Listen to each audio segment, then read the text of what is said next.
এই গরমে শরীরের সকল ক্লান্তিকে দূর করার জন্য এক গ্লাস বেলের শরবতই কিন্তু যথেষ্ট। বেলের শরবত তৈরি করা কিন্তু আহামরি কষ্টের কিছুই নাই, একদম সহজ। চলুন রেসিপিটি আপনাদের সাথে শেয়ার করি। বেলের শরবত তৈরি করার জন্য প্রথমে বেলের খোসা থেকে বেলের নরম অংশটুকুকে আমরা আলাদা করে নেব। এরপর এই নরম অংশটুকুর সাথে অল্প পরিমাণে পানি মেশাবো যাতে নরম হয়, এবং এই নরম অংশটি থেকে বেলের যে শক্ত শ্বাসগুলো আছে এই শ্বাসগুলোকে আমরা আলাদা করে নেব। এবং তারপর এতে দিয়ে দিব মান মতো পানি, তারপর দিয়ে দিব স্বাদ মতো চিনি এবং অল্প পরিমাণে লবণ।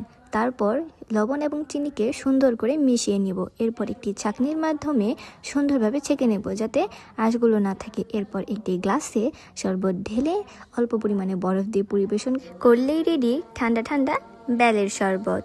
তারপর আমরা দুজনে মিলে খেয়ে নিলাম, খেতে ছিল সেই স্বাদ।